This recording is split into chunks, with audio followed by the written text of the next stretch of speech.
Quando eu viro para um paciente meu, um aluno, e falo assim, sabia que o esgoto da sua casa é SUS?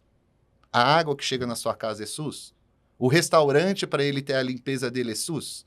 Aí a pessoa fica olhando para minha cara assustada. SUS não é só o hospital, a UPA, tudo ligado à saúde é SUS no Brasil. Saúde não é simplesmente ter hospitais, ter UPAs. Eu falo muito de educação e saúde, desculpa eu falar muito sobre esse tema, mas é que para mim é um dos mais importantes que a gente tem em nome do Ayurveda. É educar as pessoas em como tomar conta da sua própria saúde. E entender, quando se tem uma desarmonia que você não é capaz de tratar, procure um especialista. Isso é educação e saúde também.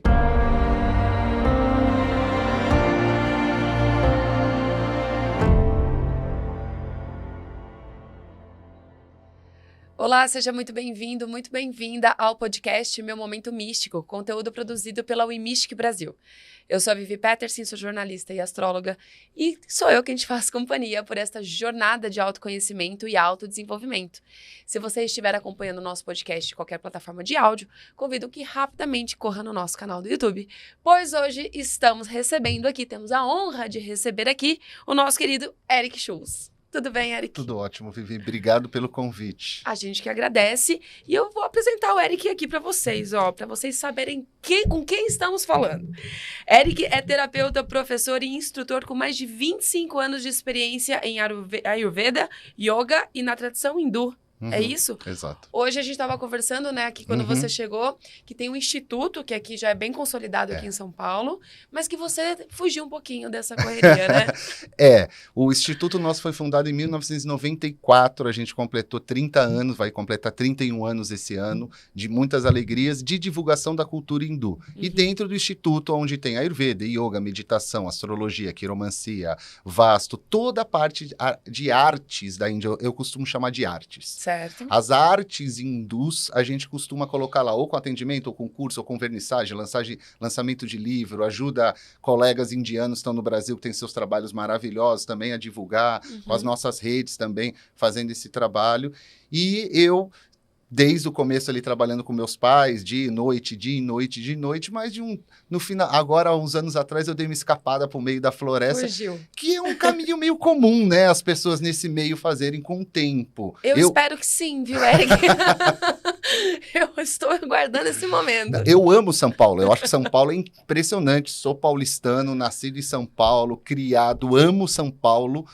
Mas é uma cidade que nos adoece, né? Toda megalópole no planeta, ela vai nos adoecendo no momento. Com certeza. Então, eu antes de ficar doente, eu costumo dizer isso, eu já observando que já não estava legal, escapei para o meio do mato e moro hoje numa ecovila, no meio de uma floresta, maravilhoso, com tudo. Porque as pessoas imaginam também que viver numa ecovila... Meio Tarzan, né? E não é justamente o contrário. Tem tudo, tem internet, tem água, tem luz. Eu costumo brincar com isso porque as pessoas acham que a gente mora em casebres. Sim. E tudo bem se eu morasse num casebre super legal também, a questão não é essa, mas não é a ideia lá não, lá é maravilhoso, assim, a gente pode plantar a própria comida, divide o plantio, troca com os vizinhos, atende o vizinho, eu atendo com a Ayurveda, o vizinho me atende com massagem, o outro vizinho é contador, aí troca com você com uma consulta de Ayurveda, é um outro tipo de vida, uma vida mais calma, que é o ponto do Ayurveda, né? Se tem um mantra no Ayurveda que eu posso dizer para todo mundo, é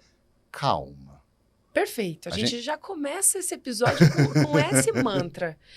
E assim, a gente estava até falando nos bastidores aqui que você foi criado dentro dessa tradição, dentro dessa cultura. Seus pais que trouxeram, como que foi essa experiência? Minha mãe, principalmente. A minha mãe tinha 12 para 13 anos, ela vindo da escola. Ela estudava no Notre Dame, uma escola de freira, né, que tem aqui em São Paulo, na Zona Oeste.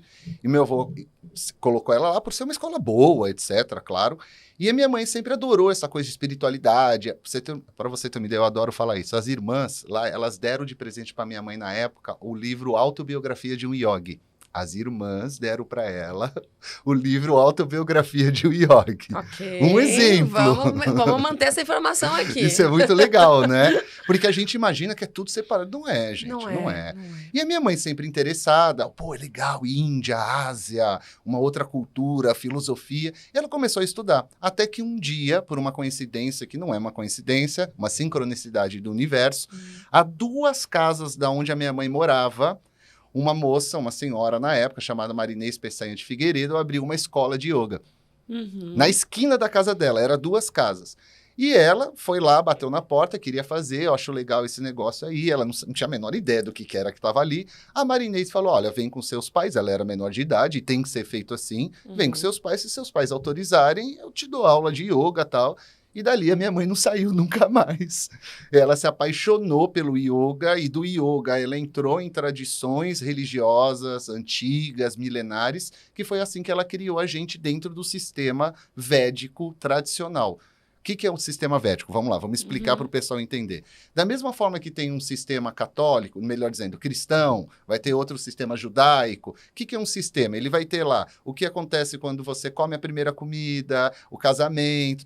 É as mesmas coisas, só que vai mudando nomes, características, formas de fazer. Perfeito. E a minha mãe criou a gente nesse formato. Nesse formato. Né? Então, enquanto eu brinco sempre com isso, né? Enquanto meus amigos faziam a primeira comunhão, eu fazia uma outra comunhão dentro da tradição de furar a orelha, fazer um voto, cortar a primeira vez o cabelo, fazer um outro voto, comer comida sólida, é um outro voto. Então, são só tradições diferentes com formas diferentes de viver. Então, ela criou a gente já dentro desse sistema. Então, acabou assim a gente continuando. E o Brasil, ele é tão plural em termos de tradições, né? E aí, quando a gente pega também um pouco de tradições religiosas. E a hindu, ela é muito diferente, entre aspas, dentro de uma sociedade católica, predominantemente. Sim. Aí vem a espírita depois. Como é que foi isso? Assim, você encontrou dificuldade? Para mim, não, porque a minha mãe cria a gente de uma forma, e dentro do sistema védico é uma forma muito plural para nós, em tudo. O respeito à pluralidade e à diversidade, para nós, no sistema védico, é o mais importante. Certo. É o respeitar a individualidade e a pluralidade, entender que isso é normal. Então, da minha visão, do meu lado, eu nunca tive problema. Agora, dos outros, a gente sempre tem, mas aí é ignorância. A ignorância vai existir em qualquer lugar. Que permeia. Né? Ah, que coisa ridícula, que coisa aquilo. Eu sempre transformei isso, dei risada. A gente brinca muito com essas situações, né? Porque é pura ignorância. E tá tudo bem, a gente vida que segue. Mas teve algumas questõezinhas, tipo escola. Tem questões engraçadas, do tipo assim, a primeira vez que eu entrei numa igreja, já tinha entrado mais para participar de uma missa, que foi a missa de 7º dia de um amigo meu de infância, eu não sabia o que fazer. E aí eu entendi o que acontece quando amigos meus iam no templo onde eu frequentava, que eles não sabiam o que fazer. Então, no final, é isso que é bem legal na cultura védica. Você se coloca na posição do outro, você entende e fala, é isso que eles passaram quando eles foram lá. Então, a gente sempre tem esse conhecimento de se colocar na posição do outro, entender a dificuldade e não gerar um atrito com aquilo, porque não precisa ter atrito. Que geralmente em outras tradições é justamente gerar o atrito. Eu entrei na igreja, olhava o que todo mundo fazia igual, respeitei o espaço, obviamente, o ambiente, tá tudo bem, foi tudo lindo, certo. Maravilhoso, tá? Para mim foi ótimo. Muito bem. E, Eric, vamos falar de Ayurveda. Para quem ainda não sabe o que é, a pessoa que está leiga, você consegue explicar para gente? Consigo. A Ayurveda é minha grande paixão. Tudo que eu fui estudando na Índia, de tudo, yoga, Ayurveda, sânscrito, Vedanta, Tantra, um monte de outras linhas, eu estudei muita coisa, o Ayurveda me apaixonou. Por quê? O que é o Ayurveda? A Ayurveda é um sistema de saúde baseado nos antigos textos védicos. Certo. Primeiro vamos explicar o que é texto védico. Num determinado momento da história daquele subcontinente asiático chamado Índia, eles criaram um sistema, e nesse sistema, quando eu falo sistema védico, o pessoal de casa é legal entender o seguinte, sistema védico é sistema para tudo, tá? No sistema védico tem como construir uma casa, como fazer alicerce de uma casa, como conduzir uma família, como lidar com o vizinho, como trabalhar finanças, como é a parte religiosa, como casar, como cuidar do filho, como comer, tudo que você possa imaginar. Desde questões religiosas à vida mundana. A cultura védica, ela tem tudo isso descrito ali, tudo. É muito interessante isso. E um dos pontos que existe na cultura védica é a questão da saúde. Tá. E aí, dentro desse amaranhado, que são 4, não vou dizer 4 livros, são 4 tomos. Cada um são gigantes, são livros enormes, gigantescos. E dentro dele, como fala muitos assuntos, tinha o tema saúde. O tema saúde, ele é falado em todos os textos, em diversas em diversos níveis. Saúde pessoal, saúde coletiva, saúde mais de problemas graves. E assim, eles foram classificando. O que aconteceu? Num determinado momento da história, há aproximadamente 2.500 anos atrás a 3.000 anos atrás, a gente está falando de 500 a 1.000 anos antes de Cristo, várias pessoas indianas, naquele período, que a gente chama de Irishi. Irishi é um sábio, tá? Eles se juntaram, pegaram todas as informações que nos Vedas falavam sobre saúde e criaram a Ayurveda. A palavra Ayurveda não existe nos Vedas. É uma criação. Veda vem dos próprios Vedas, significa conhecimento. E Ayur, eles acoplaram a palavra de conhecimento, que significa vida. Então, é o estudo da vida. Você percebeu que eu preferi chamar de sistema de saúde védico? Sim. Antes de usar a palavra medicina? Porque a medicina no Ayurveda, ele é a forma profissional que a gente tem de criar o profissional. Eu faço um curso e eu vou atender pessoas. Mas o Ayurveda, antes disso, ele é um sistema de aprendizado do que é a vida. É você se autoconhecer através do seu próprio corpo, da sua própria mente.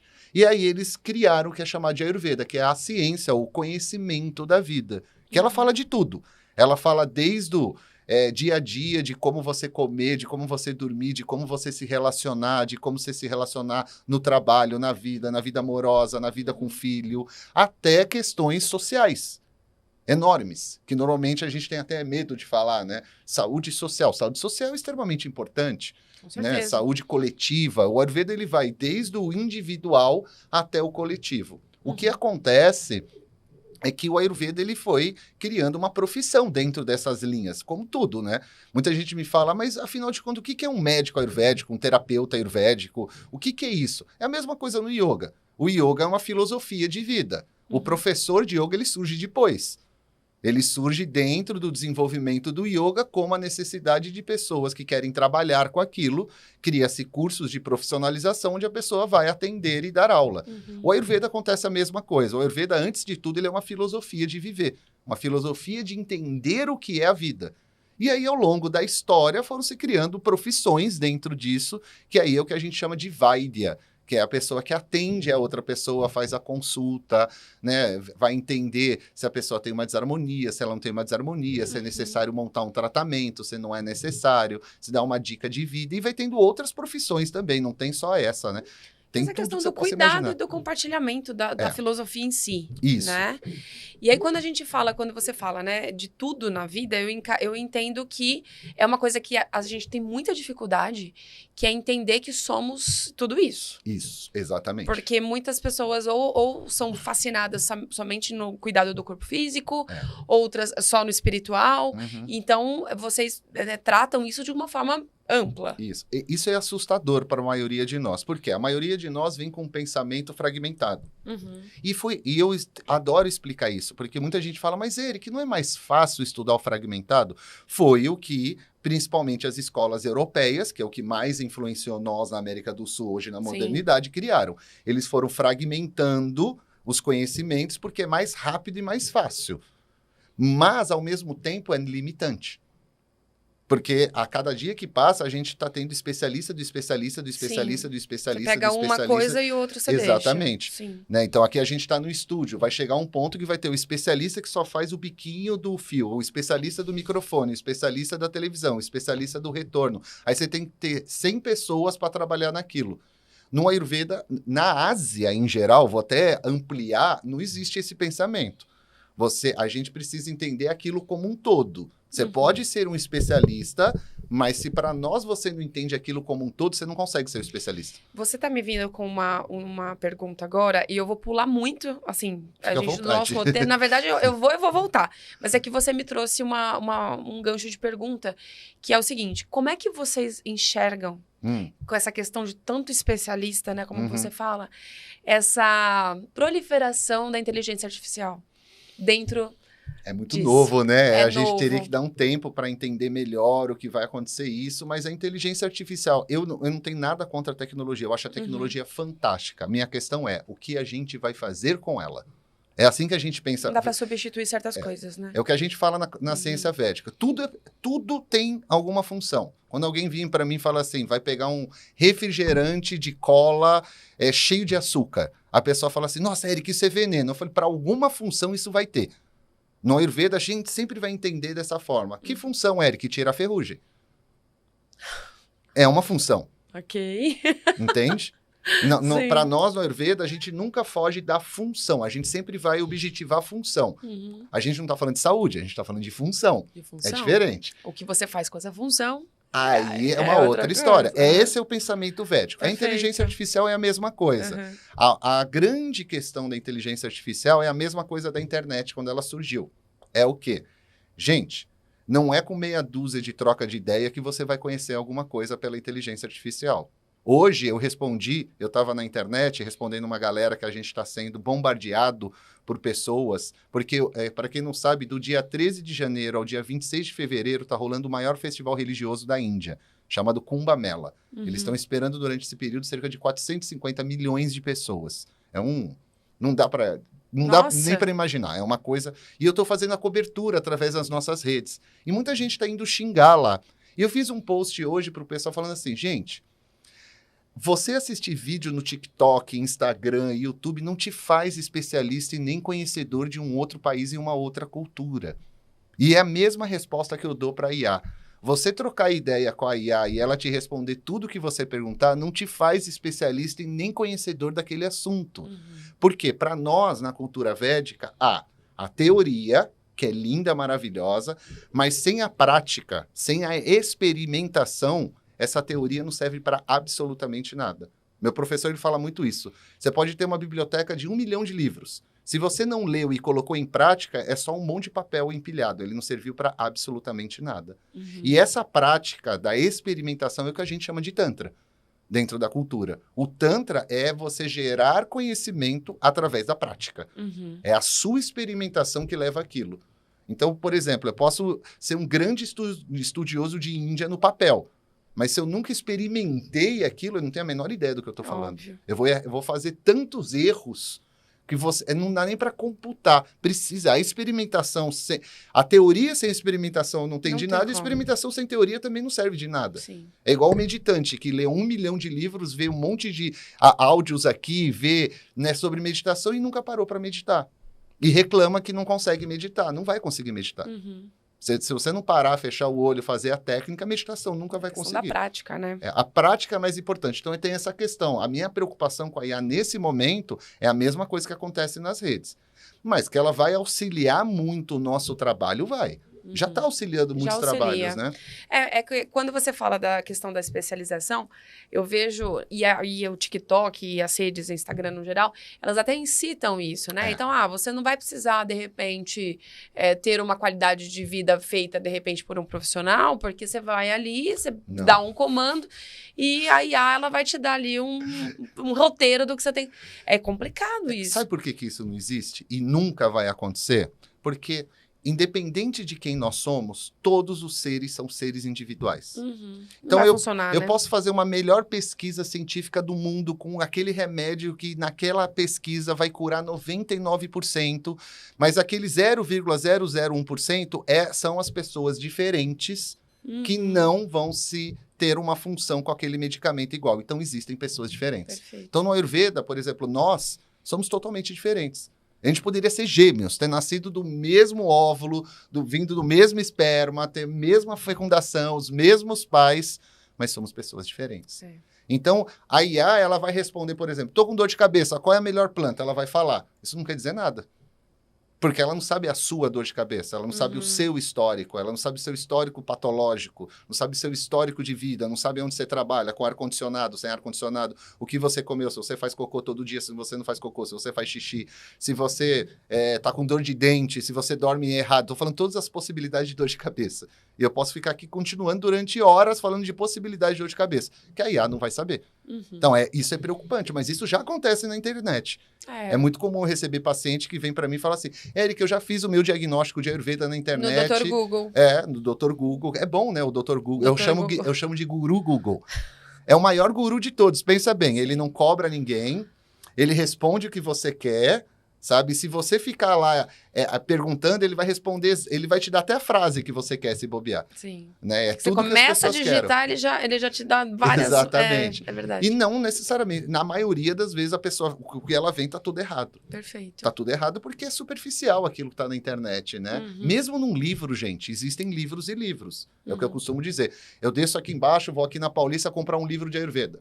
Vai ter um monte. É um monte. Mas a gente precisa entender que existem livros informativos em qualquer profissão.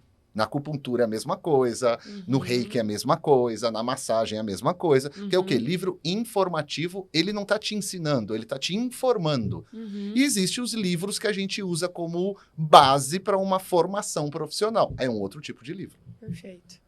Uma pessoa que vai estudar, por exemplo, profissionalmente, esses livros informativos, eles acabam não tendo validade nenhuma depois, porque todos eles são tirados dos livros principais. Esses livros bases no Ayurveda, por exemplo, que a gente tem 3, eu vou falar, são nomes complicados. Tá bom. Que é chamado de Charaka Samhita, Sushruta Samhita e Ashtanga Hridaya. São nomes em sânscrito, que é o nome do próprio autor, tá? Tá bom. É só isso. E eles são a base do Ayurveda. Esses são os livros que qualquer profissional tem que estudar para se tornar um profissional. A gente não vai estudar um livro que é vendido por aí como informativo, de 50 páginas. Para iniciantes. Não, isso daí é para iniciante, é para pessoas leigas. E tá ótimo, tem que ter isso também. Comecinho. Isso é maravilhoso. Quanto mais, melhor, porque é mais aluno, mais paciente para a Ayurveda. E deixa eu te perguntar, Eric, a Ayurveda, ela é uma prática nessa vida corrida... E acelerada, a gente começou esse episódio falando de calma. Mas todos nós sabemos aqui, a gente não vai mentir, né? Que todo mundo vive acelerado. Claro. Menos o Eric que vive lá na Ecovila. Não, eu sou super acelerado. Não, eu sou muito acelerado. Quando a moça me ofereceu o café, eu falei não, porque eu já tomei de manhã e eu ia ficar muito acelerado pro podcast. Eu sou acelerado. Então, mas o conceito parece até um pouco utópico às vezes, né? Sim, claro. Como que a gente adapta isso para essa vida acelerada? Então, primeira coisa, nada de radicalismo. Tá. Isso é uma coisa que as pessoas acoplam ao Ayurveda. A Ayurveda não é dor, a Ayurveda não é sacrifício. É igual o yoga. Eu vejo uma galera fazendo yoga, se quebrando, tendo lesão. Eu falo, gente, não faz o menor sentido. Nos textos originais do yoga tá lá, você fazer asana. Asana significa assento confortável. Não tem lesão, não tem dor. Não faz sentido o nome que é dado no yoga e o que as pessoas transformaram. A mesma coisa no Ayurveda. Ah, Eric, mas eu tenho que fazer uma rotina regrada? Sim, mas eu tenho que fazer uma rotina regrada que eu não sofra. Porque a gente tem uma vida. E essa vida, ela não muda no estalar de dedo. Você vai mudando ao longo da vida para ela, ajustando algumas coisas para você ir tendo saúde, melhorando a sua saúde. Mas ela não muda de um dia para o outro e nem eu recomendo ninguém fazer isso. Então, o que eu trabalho com a Ayurveda? É você ver as possibilidades que o Ayurveda ensina para você ter uma vida mais saudável, para você se observar como o caso da calma, que eu vou explicar, e aí você vai tendo uma vida mais tranquila. E aí a saúde vai vindo mesmo vivendo numa cidade como São Paulo, Rio de Janeiro, Belo Horizonte, Salvador, Recife e assim por diante. Que é o quê? Quando eu brinco com calma tô muito agitado, para, respira. Calma. Deixa eu ver o que eu preciso fazer, deixa eu checar minha agenda novamente. A gente quer checar alguma coisa que é detalhada na pressa. Essa calma ela tem que vir como um mantra de a gente sempre lembrar, pô, eu tô indo lá para participar do podcast, tá? Tenho calma, eu tenho que sair de casa 15 para as 10, tomar banho às 9h30, me organizar. É você gerar uma boa rotina. Isso é Ayurveda. A gente não tem mais rotina. É tudo para ontem, tudo rápido. A pessoa acorda meia hora antes de começar a trabalhar. Mas porque ela quis ficar acordada assistindo série até meia-noite. Mas peraí, não está fazendo sentido. Você precisa trabalhar no dia seguinte. Então você vê muitas coisas que a gente fala no Ayurveda, é bom senso. Tá. Que quando a gente vai falando para o paciente, muitas vezes o paciente faz aquela cara, eu já ouvi isso. E de novo você vai falar que tem que dormir cedo. E de novo você vai falar que eu tenho que comer bem. A minha resposta sempre é, você fez? Se eu tô tendo que repetir de novo é porque alguém já falou isso para você, que é óbvio, mas você não fez. Porque senão você não estaria me procurando novamente. Então faça. O óbvio, o básico, né? Aquilo que todo mundo sabe, tem que ser feito. Dormir bem, comer bem e fazer atividade física. Quando eu falo, quer começar o Ayurveda, começa por esses 3 pontos. Durma todo dia no mesmo horário e desperte o mesmo horário. Tem um sono, quer dizer, regular. Faça atividade física diária. Quando eu falo atividade física, não é ficar indo na academia, porque as pessoas acham que a atividade física é só na academia, nada contra a academia, é porque a pessoa dá a desculpa que a academia é longe, que não tem dinheiro para pagar a academia. Toda cidade tem quarteirão. Começa dando volta no quarteirão. Já é uma atividade física. Se coloca em movimento. Porque eu brinco assim, se você não tem dinheiro, não tem nada, começa dando uma volta no quarteirão por dia. No segundo dia, dá 2 voltas. No terceiro dia, dá 3 voltas. Mantém 3 voltas todo dia. Para quem não faz nada, isso é muito. E o terceiro, alimentação. Ah, mas Eric, eu não entendo nada de nutrição, de alimentação, eu preciso de nutricionista, Não precisa de nada. É só observar o que é comida. Comida apodrece. Se a comida dura muito tempo sem apodrecer, tem alguma coisa diferente naquela comida. Pense bem o que você vai estar comendo. A comida boa é a comida do dia a dia brasileira até hoje. Arroz, feijão, vegetais, salada, uma carne se a pessoa consome, um ovinho, batata, é o famoso PF. Eu brinco que eu vou ainda criar um movimento em São Paulo. Voltem a comer PF. Ai, desculpa, bati aqui. Eu adoro PF. Voltem a comer PF. O pessoal dá risada, ele fala, pô, é verdade, né, Erika? A gente gourmetizaram demais. E a gente fica inventando. Não, porque a comida chinesa, a comida indiana, a comida de não sei aonde, a comida... Aí a gente volta, qual é a comida básica do brasileiro? Arroz, feijão, batata ou mandioca, vegetais e uma proteína. Que coisa melhor que isso? Quer coisa mais saudável com isso? Eu sempre brinco quando eu estou em podcast, em alguma live, eu falo assim, eu aí tô aqui para qualquer nutricionista vir conversar comigo. Tem comida do dia a dia mais saudável que essa? Não tem. Não tem. Completa, né? E a gente fica inventando um monte de outras coisas. Quer trazer do outro lado do mundo uma comida. Não faz sentido. Sabe? A alimentação saudável é do dia a dia. Sentar, comer um bom PF, comer uma boa comida e não substituir comida por aquilo que não é comida. Comida é comida. Tem que comer comida. Arroz, feijão e assim sucessivamente. E aí, em outros pontos, isso que você falou são os 3 princípios básicos. É o que eu dou como base para a pessoa começar a pensar ter uma vida saudável. Começar. E aí, na parte emocional, na parte, né, social, como é que isso se estende? A parte emocional é algo que a gente tem que falar hoje em dia. Sempre. Eu falo para todos os gêneros, mas eu como homem, eu costumo falar para os homens também, porque infelizmente a grande maioria dos homens não busca ajuda psicoemocional. Sim. E precisam procurar. Eu como homem, sempre que eu vou nos lugares, eu costumo dar essa cutucada para ver se os homens aí mexem um pouquinho, até tem muita mulher aí ou filha vendo, manda para o seu pai, manda para o seu esposo. Perfeito. Sabe, olha lá, tem um cara lá falando. Por quê? Saúde mental é algo extremamente importante que todos nós precisamos cuidar. Claro, eu estou falando do homem porque dentro das estatísticas o que menos procura ajuda psicoemocional é o homem, mas as mulheres também não procuram muita gente. A gente tem que desmistificar essa ideia que surgiu há muito tempo de você vai no psiquiatra, você vai no psicólogo, você tem um problema. Gente, não tem nada disso, a gente precisa se cuidar. A atividade física é um grande remédio para questões psicoemocionais, assim como o sono também, e assim como uma alimentação. Mas precisamos conversar sempre disso. Esse eu acho que é um dos assuntos mais longos que a gente tem, né? E a gente precisa começar a entender que muitos de nós, a gente é sim violentado diariamente. Em vários aspectos na sociedade. Perfeito. Ou em palavras, ou na forma discriminatória, ou numa forma dentro do seu trabalho, ou dentro da sua própria casa, ou da sua inteligência. E a gente precisa deixar isso claro na nossa mente, porque muita gente fala, isso é besteira para você, mas para o outro magoou. Essa mágoa, se a pessoa não se cuidar, não entender, isso aí pode virar um problema lá no futuro. E a mesma coisa que acontece com a questão social, né? Que aí a gente vai do micro para o macro, né?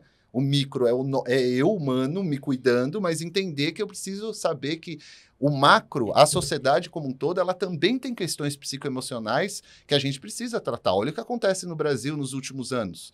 Né? Qualquer coisa, as pessoas estão se matando. Não é só no Brasil, é no mundo inteiro, sabe? A gente se fala em evolução, mas a gente vê exatamente as mesmas coisas das décadas passadas. As pessoas se matando por nada. Sabe? Não faz sentido nenhum o que a gente tem. Isso está ligado à saúde mental. E você acredita... Grave. E dentro da filosofia Ayurveda, é possível a gente também... A gente vem falando bastante também sobre a origem das doenças. Sim. Né? Que tudo começa no emocional. Sim. E aí vocês também tratam dessa... No Ayurveda também. Também. Tudo começa em Rajas e Tamas. Rajas e Tamas são os doshas da mente. Dosha significa grupo de funções. Tá. A palavra dosha, o significado é grupo de funções. Então, a gente divide o corpo em várias funções e divide a mente em funções. O corpo a gente divide em 3 grupos de função, que a gente chama de Vata, Pitta e Kapha. Vata são as funções de movimento do nosso corpo, todos os órgãos precisam de movimento. Eu estou usando o meu Vata para falar com você e a gente está usando o Vata para pensar. É movimento. O Pitta são todas as funções metabólicas e bioquímicas do corpo, e Kapha é a estrutura do nosso corpo, são todas as funções estruturais. Na mente, a gente tem Rajas, que é o movimento da mente, e Tamas, que é a inércia. A gente precisa dos dois, tá?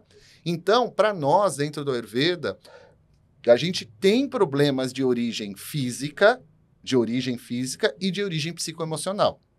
Há uma grande diferença.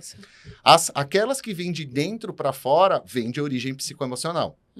Mas temos algumas que vêm de fora para dentro, a gente não pode esquecer, como vírus, bactérias e outras coisas. Né? A gente sempre tem que lembrar, ainda mais nessa época que a gente está vivendo agora. Certo. Então, a gente tem que lembrar que isso também vem de fora para dentro. Você pode ter uma melhor parte psicoemocional, tem um mosquitinho que vai te picar ali. Desculpa, gente. Muita gente acredita, eu vou estar com a mente elevada. Não. O mosquitinho, ele não sabe da sua mente elevada. Mas é interessante... O mosquitinho não sabe de nada disso. O mosquitinho, ele tá querendo picar outra pessoa e continuar picando pessoas. Ele não tem a menor ideia do que tá passando na sua cabeça. Mas é interessante também, porque tem algumas tradições que acreditam mesmo que você tenha uma questão, você tá cuidando, tudo certinho e tal, mas até existe um porquê do mosquitinho te picar. Mas é uma outra história. Olha só. Tá muito ligado ao que você come, tá muito mais ligado a outras questões, Perfeito. ao óleo que você passa no corpo. Perfeito. Porque eu sempre me costumo, lembra que eu falei da cultura védica? A gente sempre se coloca na posição do outro. Eu sempre me coloco na posição do mosquito. A gente fala muito, não, você tem que estar bem, a gente tem que estar ficando bem. Claro, pergunta pro mosquito como ele está olhando a gente. Se a gente não colocar na outra posição, a gente sempre está numa posição de superioridade. E a gente não é superior a nada e a ninguém no universo. Certo. Na natureza, a gente não entende nada na natureza. A gente acha que a gente comanda tudo. Aí dá uma chuva, alaga tudo, mata metade da cidade. Aí todo mundo, ai, meu Deus. Não é, meu Deus. A natureza sempre é superior da gente. A gente acha que conversa com o cachorro. A gente acha... Você vê que é tudo o achismo da nossa parte. Vem tudo do humano achar que ele faz. Mas no fundo a gente não faz. Mas é interessante também a gente olhar também para as questões externas, né? Então, assim, nem tudo está no nosso controle. Nem tudo Isso está é no nosso controle. maravilhoso. Esse é o ponto. Exatamente esse é o ponto. Quando você se coloca na posição do mosquito, eu não tenho um controle sobre o mosquito. Não tem controle. É o que é. Onde eu moro, por exemplo, infelizmente, para quem não sabe, está tendo surto de febre amarela no interior de São Paulo. Sim, sim. E aí você vai lá conversar, o pessoal fala, não é aqui o surto. Eu falo, querido, deixa eu te explicar, mosquito voa. Então, não tá aqui a casinha dele, mas o mosquito, ele tá voando. No ar, né? Então, a gente não controla os mosquitos. Eles vão continuar voando e, infelizmente, a gente pode, né? Então, a gente vai ter que se cuidar a partir daí. E você falou de doshas, é isso? Dosha. O dosha, ele tem alguma coisa a ver com o tipo de personalidade de uma pessoa?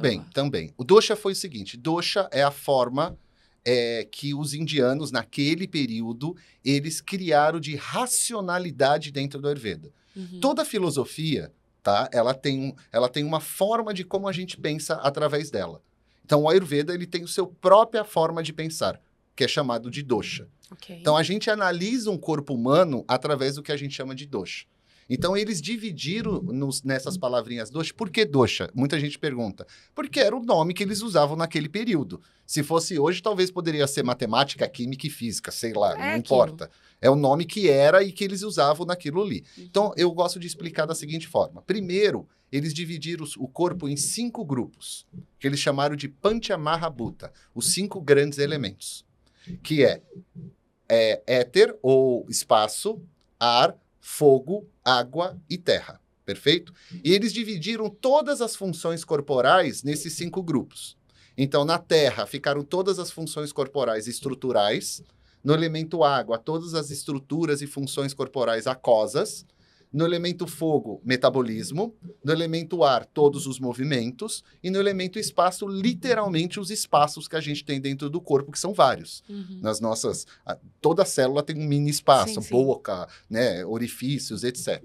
Só que, com o desenvolvimento do entendimento do quem é ser humano, natureza, eles começaram a perceber que nós, humanos, temos um negocinho chamado consciência, Só um negocinho. Só um negocinho aí. De nada. De nada. Que é maravilhoso, mas ao mesmo tempo é limitante. Uhum. Então, a Perfeito. consciência, ela nos permite entender, mas não sentir o corpo todo. E aí eles pegaram algumas dessas funções que o corpo não sente totalmente, que a gente, pelos nossos órgãos sensoriais, a gente não consegue sentir, e eles dividiram em outros 3 grupos de funções, que eles chamaram de dosha. Dosha significa aquilo que a gente não percebe e que sempre está mais suscetível à desarmonia justamente por causa disso. Então, as funções que a gente não sente, as funções que a gente não tem a percepção completa, elas sempre estão mais suscetíveis à desarmonia. Dá um exemplo pra gente. Fígado. Se eu te pedir para você Não sentir dá. o fígado agora, ninguém sente o fígado. Como que a gente sabe que o fígado está com problema? Quando o olho fica amarelo, quando a língua fica amarela, quando as fezes ficam amarelas. Mas quando ele já apresenta o sintoma, ele já está do 3º para o 4º nível da desarmonia dele, que são 6, de acordo com a Ayurveda. Então, e não é só o fígado, não. A gente tem milhares de funções corporais que ou a gente não sente totalmente ou a gente sente parcialmente. Uhum. Ou tem coisas que a gente só sabe que funciona. Se você parar para sentir, você não sente. Tem uma dificuldade muito maior para isso. Por isso que o dosha é classificado como aquilo que a gente tem que estudar mais, para que eu, como profissional, possa identificar, através de sinais e sintomas numa outra pessoa, as possíveis desarmonias que a pessoa está começando a ter.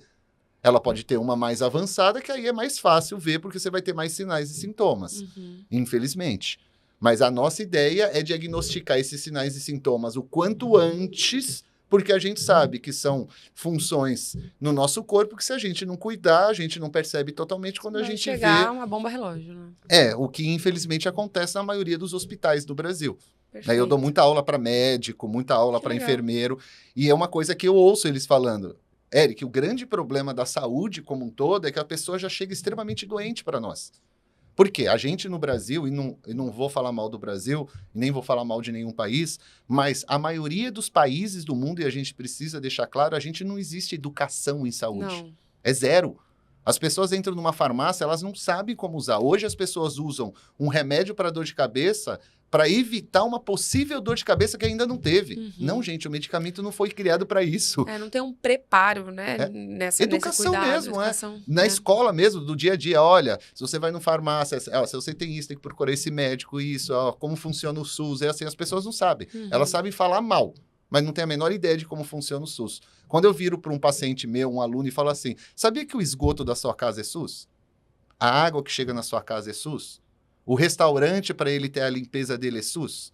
Aí a pessoa fica olhando para minha cara assustada. SUS não é só como se diz, o hospital, a UPA, tudo ligado à saúde é SUS no Brasil. Uhum. Então não é uma coisa tão... Saúde não é simplesmente ter hospitais, ter UPAs. Por isso que eu falo muito da educação em saúde, desculpa eu falar muito sobre esse Imagina. tema, mas é que para mim Necessário. é um dos mais importantes que a gente tem em nome do Ayurveda. É educar as pessoas em como tomar conta da sua própria saúde. E entender, quando se tem uma desarmonia que você não é capaz de tratar, procure um especialista. Isso é educação em saúde também. E como que a Ayurveda, ela enxerga, né, a questão de vícios? Sejam Vícios. Físicos ou emocionais. Muitos, né? A gente são milhares, né? Um monte. A gente, infelizmente, quando a gente fala vício, todo mundo vai para as substâncias Sim, proibidas ou não, né? Ilícitas. Uhum. E esquecem as vendidas nas farmácias em toda a esquina. Mas eu sempre lembro de uma coisa: o vício ele está no nosso cérebro. Hoje a própria neurociência e diversas outras ciências modernas eles já falam isso. E para nós dentro do Ayurveda isso está bem claro também como uma condição mental inicialmente. Claro que eu tenho consciência e a gente precisa lembrar que existem substâncias específicas que são viciantes. Uhum. Isso é uma coisa. Mas existe o vício que o nosso cérebro adora fazer. Eric, como assim? Que tipo de vício? Todos. Gente, até de beber água morna todo dia, a pessoa só sair de casa, se ela beber água morna todo dia, ela está gerando um vício no cérebro. É a repetição, você fala. Exato. Uhum. É diferente de rotina. A rotina você faz aquilo como dentro da rotina. Quando aquela rotina você não faz uma ação dela e a tua vida acaba, peraí, isso daí você está virando dependente de alguma coisa, mesmo que seja água. Isso não faz sentido. Uma repetição que gera prazer, talvez? Não necessariamente. Não necessariamente. É que gera desconforto quando você não faz aquilo. Aí ok. já é um vício. É o café. Ok. O pessoal começa a tomar um café todo dia. Tá tudo bem, cafeinazinha de vez em quando, tá tudo bem. Até 80 ml de café, até 200 ml de cafeína é o máximo para um ser humano atleta tomar, né? Um ser humano não atleta até 80, 100 gramas de cafeína. Tá tudo bem. Aí a pessoa no dia seguinte não toma, sente falta. Opa, tem alguma coisa errada. Não é para o nosso corpo não nasceu ingerindo todas essas substâncias. Sim.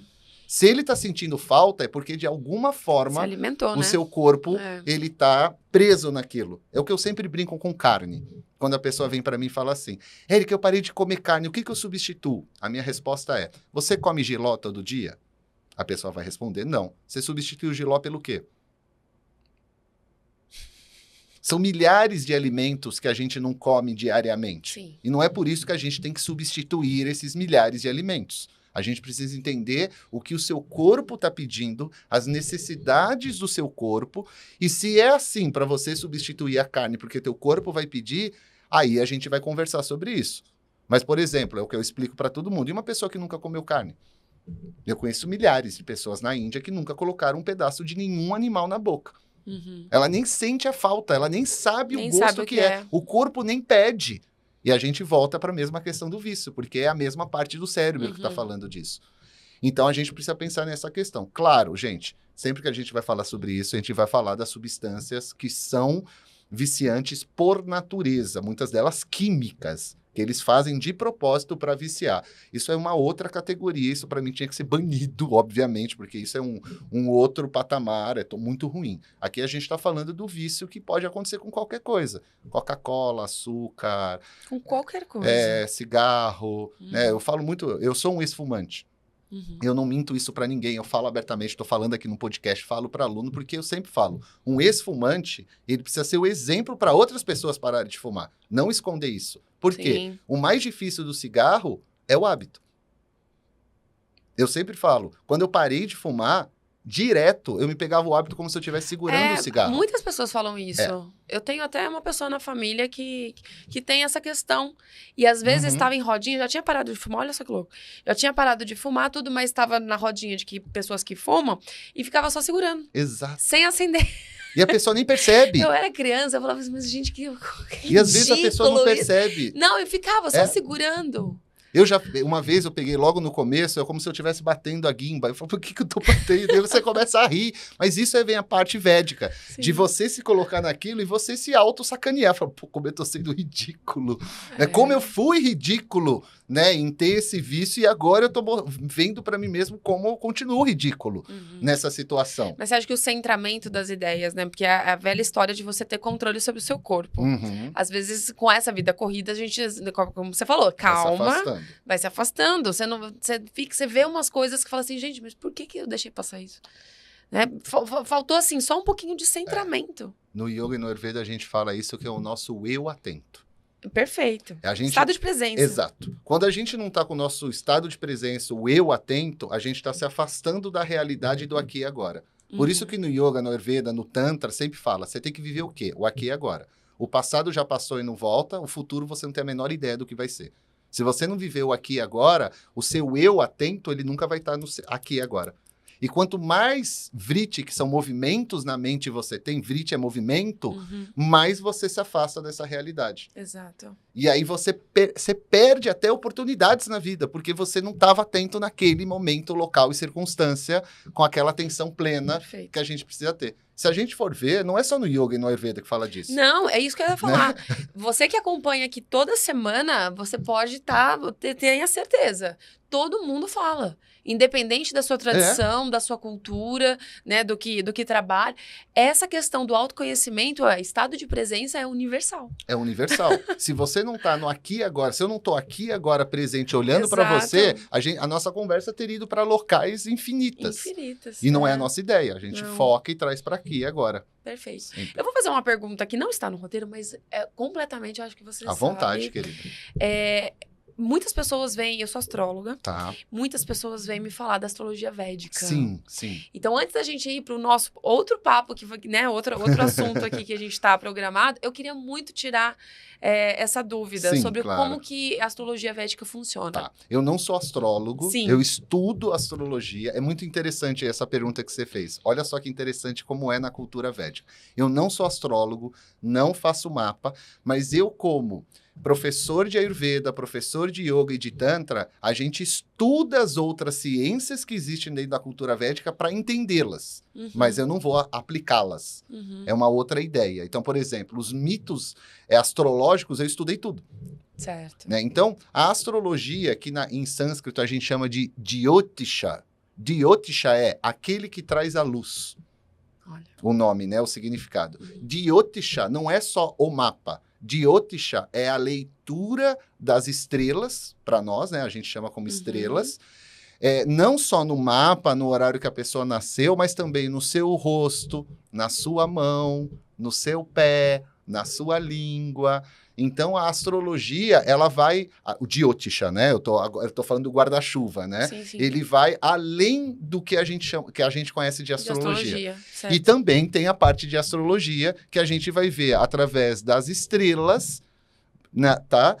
O que te influenciou desde o seu nascimento, que é o seu mapa, vamos chamar assim, para as pessoas entenderem mais facilmente, seu mapa natal. É que não existe as mesmas nomenclaturas. Sim, sim. Os astrólogos védicos que me ouvirem, desculpa, eu só estou usando as nomenclaturas Não, tá ótimo. para o pessoal de casa entender, gente, né? Que seria o seu, pessoal, que no Ayurveda a gente chama de Prakriti, seria a sua essência, quem é você por essência. Tá. E aí as influências que vão estar acontecendo das estrelas, né, que a gente chama de graha em sânscrito, que são 9, das influências dos grahas na nossa vida, no aqui e agora, no passado, no futuro, se você vai passar um período de Saturno, ou de Júpiter, ou de Mercúrio, etc, etc. Que Entende? legal. Então, por exemplo, é mais fácil sempre a gente dar o nosso Por próprio favor. exemplo.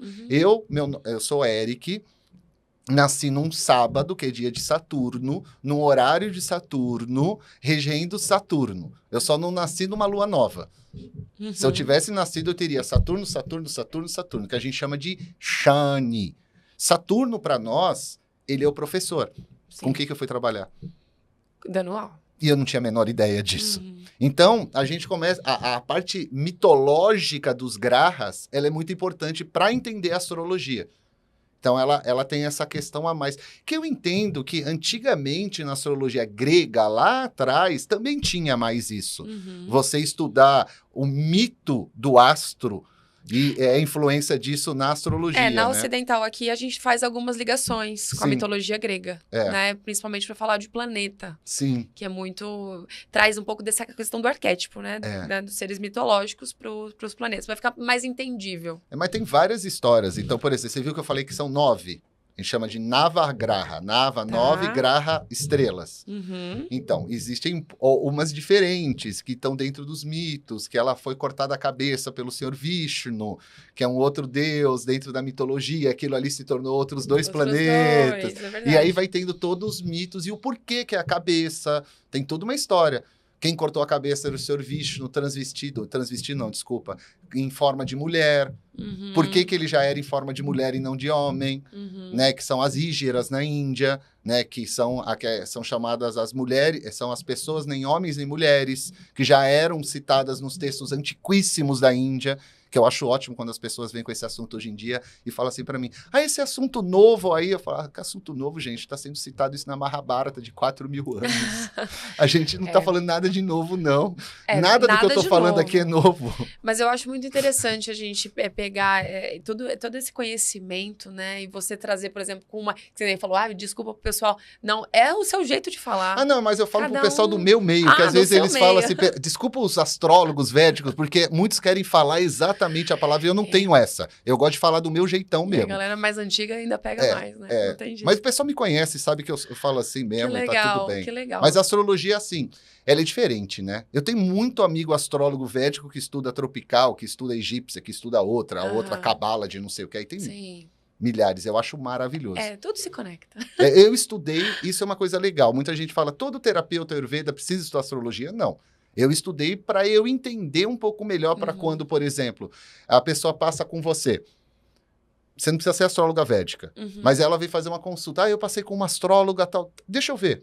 Eu entendo, eu consigo ler, entender, mas eu não sou astrólogo. Mas eu entendo. Tá, você tá com esse planeta regendo por tanto tempo, tá. Eu consigo ter uma ideia do que a pessoa vai estar passando fisicamente falando, da saúde, que é o meu foco. Não vou focar na astrologia, não é meu papel. Mas eu entendo que a partir dali eu posso também auxiliar com algumas outras coisinhas. Maravilha. Né? É assim que eu entendo que é o melhor papel para um terapeuta fazer. Perfeito. A gente está indo para o último bloco aqui da nossa conversa e eu não poderia deixar você ir embora para sua ecovila sem antes a gente falar de Tantra. Bora. Adoro. Tão falado ultimamente, tão propagado com diversas maneiras e etc. Mas nada melhor do que você para trazer esse significado real. E qual que é a verdadeira importância do Tantra na nossa vida?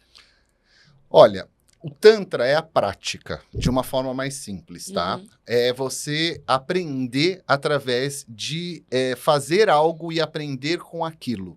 Então, por exemplo, as linhas tântricas mais tradicionais e mais antigas, elas são sistemas espirituais, que você aprende sistemas que a gente chama de sadhana, onde você vai fazer por um período da tua vida e as experiências que você vai ter dessas exercícios, porque não deixam de ser exercícios, você vai gerando todo o autoconhecimento seu. Isso é Tantra. Perfeito. Mas, a partir do momento que a gente entende que Tantra é experimentação, qualquer experimentação é Tantra.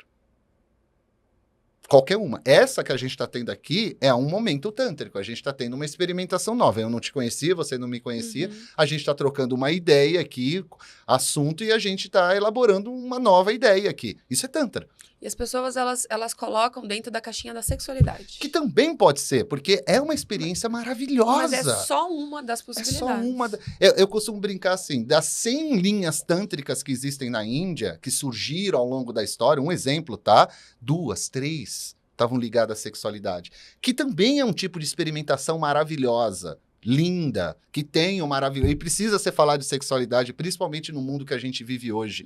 Tão cruel com a sexualidade, tão castrador sexualmente falando, sabe? Tem que ser falado mais. Mas precisamos entender que o Tantra, ele é muito mais além disso. A gente entende a sexualidade como uma experiência física, de prakriti. Prakriti é a parte material nossa. Perfeito? Mas ele me leva à espiritualidade, isso é uma outra história. Mas o Tantra, ele está baseado em você pegar aquela experimentação e transcender. Porque o que acontece hoje? As pessoas vão para esse New Tantra, que é ligado totalmente à sexualidade, e só fica nisso. Não sai dali. Não sai disso. Só fica ali. Aquilo ali é para te ensinar a sair daquilo. A entender que sexo é muito mais legal, que sexo é muito mais sagrado, que sexo é muito mais prazeroso. Mas sai disso, não fica só nisso. A vida é muito mais do que isso, sabe? É muito, muito mais do que isso. Eu tenho muitos amigos tântricos que falariam, não, esse negócio de sexo com Tantra não tem nada a ver, Tantra é isso. Não, isso surge no Neo-Tantra, vamos explicar historicamente. Sempre existiu Tantra na Índia com essa linha mais filosófica, espiritual, que é a que eu sigo. Aí, o que aconteceu? Em determinado momento da história, começou a surgir várias pessoas na Índia usando o conceito do Tantra, da experimentação, para usar essa experimentação em situações que aquelas pessoas achavam que precisava ser usado, como a sexualidade. E não está errado se a gente for pensar historicamente. Só que aí, o que acontece? Fala de sexo, só fica naquilo. E aí, eu sempre falo, pessoal, não tem problema falar de sexo, o sexo faz parte da vida. Porque tem muita gente também do lado muito espiritual que não quer falar de sexo. Fala, mas gente, sexo faz parte da vida, conversemos, falemos, né, desconstruímos, vamos desconstruir. Tem umas variações muito loucas, assim. O pessoal inventa, né? Então aí fala, aí já vai... Agora, nos últimos tempos, a gente até trouxe aqui pra gente falar, fala-se muito sobre a Kundalini, aí aquela questão da ativação, e aí ativa de um jeito, ativa de outro. De linhas, de escolas, é isso que é preocupante. Daí a pessoa vem e fala assim, não, porque eu faço maituna, fala, nepalês. Aí o outro fala da Kundalini. Que Kundalini da onde, querido? Porque cada linha tântrica fala de Kundalini de uma coisa diferente, de uma forma diferente. Aí a pessoa começa a misturar. Como eu tenho a minha linha e estudo as outras, porque a gente precisa fazer isso, a gente vê que muitas vezes a pessoa está fazendo a salada de fruta, que é um ponto onde eu queria chegar. aonde surge esse New Tantra e essa ideia toda? No movimento Nova Era. O movimento Nova Era no mundo começa no começo da década de 50, começo da década de 60, final da década de 50, pós Primeira Guerra Mundial, como uma forma de se libertar de amarras que as pessoas tinham. Então, o que é o movimento Nova Era? As pessoas começaram a pegar coisas que vinham de qualquer lugar do planeta e ser o contrário do que eles tinham até aquele momento ali de rispidez, né? Religiosa, o que pode, o que não pode. As guerras, elas servem para isso também. Né? Pós-guerra, tem sempre, se você for perceber, sempre tem um povo. Sim. Só que isso virou uma bola de neve gigantesca que tem pessoas que falam que fazem tantra e elas não sabem nem o que estão falando. Porque elas foram pegando, literalmente, eu chamo isso de espiritualidade Frankenstein. E com todo o respeito ao Frankenstein, porque se quem está ouvindo nunca leu a história do Frankenstein, a história do Frankenstein é maravilhosa. Sim. Porque é justamente isso. O Frankenstein é o quê? É um ser cheio de pedaços de outros humanos. E ele quer entender ser o quê? Humano. É o que a gente tenta fazer hoje com esse movimento ele, todo. Né? Com todo esse monte de coisas de outros e tá tentando a mesma coisa que a gente faz hoje. A gente pega um monte de informação e tenta gerar alguma coisa dali. A gente não consegue. O próprio Frankenstein mostra pra gente na história que é difícil. Ele não consegue, ele é vários eus. Né? E é isso que é o mais problemático no Tantra, sabe? Por exemplo, quando falam de sexualidade no Tantra, me perguntam, mas Eric, como é uma linha tradicional de Tantra espiritual? Como é a parte sexual? Eu adoro falar sobre isso para as pessoas entenderem. Eu falo, é muito simples. Você vai ter o mesmo companheiro ou a mesma companheira para o resto da tua vida. Acaba metade do que as pessoas fazem. Entende? Tá lá, tá no texto, é o que a gente faz. Sim. Você escolhe uma pessoa para compartilhar a sua vida, uma ou duas, aí é um problema de cada um, como vai ser o relacionamento da pessoa. Isso é individual e no Tantra a gente não tem nada a ver com isso. Não tem nada a ver. Não. Tá bom. A pessoa que escolhe como ela vai querer ter a sua satisfação sexual e ela vai gerar as experiências com aquela pessoa. E aí você vai ter os textos explicando das diversas experiências com aquela pessoa. É isso que eu falo muito no Tantra. Ah, mas Eric, quando muda, tem muitos parceiros. É outra coisa, gente, que é legal pra caramba também. Curta, faça, divirta-se, tenha seus prazeres. Mas não é Tantra. O Tantra tem um respeito pelas duas pessoas, é uma comunhão, porque não é sexo. É uma comunhão de energia. E tá muito banalizado. Exato. Né? Então, eu tenho minha companheira, que a gente vai fazer 20 anos juntos agora. Já fizemos, eu acho. Acho que já fizemos. Entende? É uma troca que a gente tem. A gente não vive pelo sexo no relacionamento. Isso não existe. Isso é uma outra coisa que foi criada também. O relacionamento tem que existir sexo, não. O relacionamento tem que existir troca. É isso que fala no Tantra. O sexo é uma das formas de troca que a gente tem no relacionamento.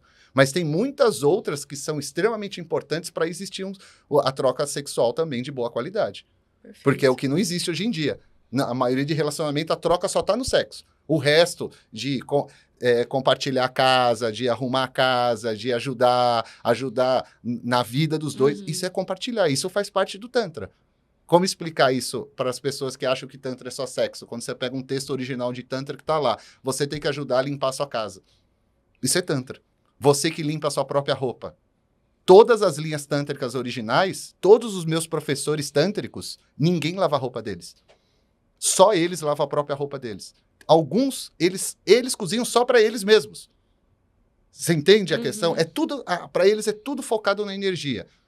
Alguns vão na minha casa, o meu professor, por exemplo, ele come comigo, com a minha companheira, tudo, porque ele conhece a gente há mais de 10 anos, 15 anos já, sei lá quanto tempo que a gente já se conhece. Então, aí ele tem a confiança.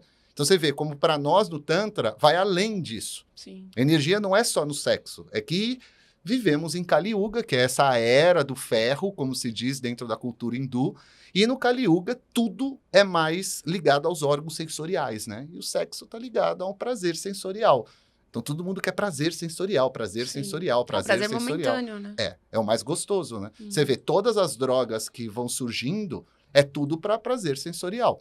Todas, você pode ver qualquer uma, é só prazer sensorial. E tudo rápido. Ativa a dopamina, ativa tudo, né? Então, exatamente. A sensação de prazer é aquela rápida. A que mais é consumida no mundo? Qual droga mais consumida no mundo? Álcool. Não, açúcar. Açúcar. Olha só. Não é o álcool, é o açúcar. Lembra que álcool se transforma em açúcar. Sim, verdade. Então é o açúcar. Verdade. O açúcar é a substância que altera os nossos, o nosso sistema nervoso, o nosso cérebro, mais rapidamente, o que é mais consumida no mundo inteiro. De quantidade é o que é mais consumido. Verdade. Isso e oferece essa questão da dopamina, né? Que é rápido. Que é rápido. É rápido. Você não vê ninguém tomando um cafezinho sem nada. A pessoa quer o café com açúcar. Eu consegui. Que bom, consegui, parabéns! Olha, na força que eu vou te falar, mas consegui. As pessoas até me olham estranho, assim, mas tô Porque o café tem uma função ótima, ele é amargo, o amargo é bom pro fígado, sabe? A cafeína dele sem açúcar, ela gera outra coisa no corpo, ela é mais fácil ser eliminada. Eu li em algum lugar, mas agora eu não me lembro exatamente se o texto era, de repente, de alguma coisa, né, védica, né? Mas era que quando você toma café com açúcar ou com adoçante, na verdade, você está tomando o açúcar.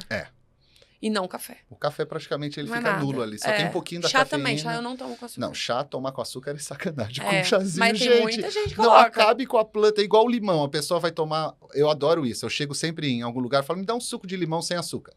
A pessoa, mas não vai colocar açúcar? Eu falei, não, mas eu quero tomar um sabor azedo. Se eu colocar o açúcar, ele fica doce. Se eu quiser um suco doce, eu peço um suco de manga.